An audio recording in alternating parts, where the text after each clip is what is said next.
La cuve à fromage permet la transformation de lait liquide en matière solide, le caillebotte ou caillé, qui deviendra du fromage.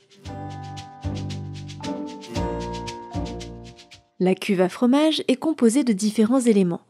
La cuve en double eau.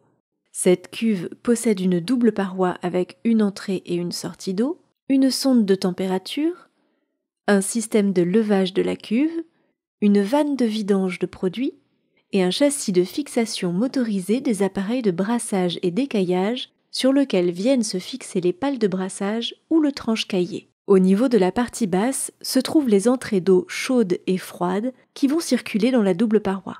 La circulation d'eau se fait en circuit ouvert. Elle ressort lorsque l'on ouvre la vanne de vidange. Cette vanne doit rester ouverte.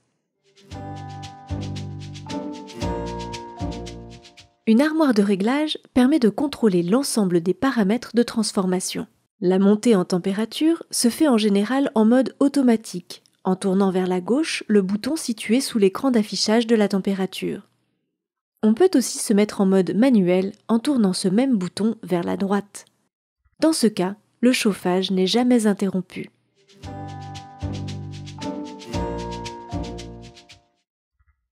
Préparation du lait à l'emprésurage. Le lait est mis dans la cuve, puis les pales de brassage sont fixées. Le brassage est enclenché. Le lait est ensuite réchauffé à une température allant de 25 à 35 degrés Celsius, nécessaire à la coagulation. Dans la plupart des fabrications, et obligatoirement pour celles réalisées au lait pasteurisé, des ferments lactiques sont ajoutés. Ils permettent l'acidification du fromage lors de l'égouttage en moule. Emprésurage. Les pales de brassage sont remplacées par les tranches-caillé. De la présure, contenant des enzymes, est rajoutée dans le lait afin de permettre sa coagulation. L'enzyme nécessaire à la coagulation s'appelle chymosine. Coagulation. Le lait contient des micelles de caséine. Ces micelles sont constituées de caséine qui forment un réseau dense grâce à des interactions hydrophobes entre caséine et calcium. Ce calcium est stabilisé par des interactions avec les groupements phosphocériles de certaines caséines appelées alpha-S1 et bêta. La caséine kappa est située sur la périphérie de la micelle car c'est la plus hydrophile des caséines. Elle va permettre l'installation de couches d'hydratation qui assurent la dispersion de ces micelles dans le lait. Lorsque la présure est rajoutée, la chymosine va hydrolyser la caséine K. La partie très hydrophile de la caséine K, le caséinomacropeptide, ou CMP, va se dissocier des micelles de caséine. La micelle sera donc différente, beaucoup moins hydrophile. Les couches d'hydratation disparaissent. On l'appellera paracaséinate. Viendra alors la phase d'agrégation des paracaséinates.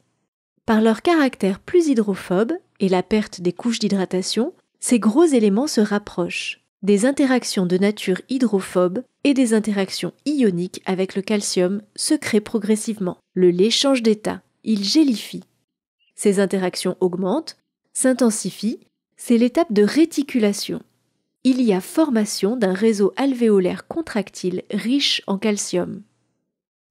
Décaillage. Lorsque le gel a la consistance voulue, il est découpé à l'aide du tranche-caillé en cubes ou en grains selon le fromage choisi. Cette étape va permettre d'extraire le lactosérum. Plus le grain est petit, plus on augmente les surfaces d'échange et plus le fromage sera sec. Brassage avec ou sans chauffage. Les pales remplacent les tranches-caillé. Afin d'éviter la réagglomération des grains, on effectue un brassage. La durée et la vitesse de brassage dépendent de la taille des grains. Les grains peuvent être chauffés jusqu'à 55 degrés Celsius pour augmenter l'extraction du lactosérum à cœur. L'extrait sec du fromage final sera d'autant plus important que le chauffage est intense. Soutirage du lactosérum. Lorsque la texture souhaitée du grain est obtenue, le soutirage du lactosérum a lieu. La cuve est levée, puis le caillé et le lactosérum sont déversés dans un bac filtrant. Le caillé est ainsi filtré et récupéré. Moulage. Le caillé est ensuite placé dans un moule perforé. Il peut être pressé afin d'extraire plus d'eau. Viennent ensuite les étapes d'égouttage en moule, de démoulage, salage et enfin affinage. Tout au long de ces étapes, la texture change et la teneur en eau diminue. L'affinage, enfin, est le siège de dégradation enzymatique d'origine microbienne qui vont déterminer la texture et le goût du fromage.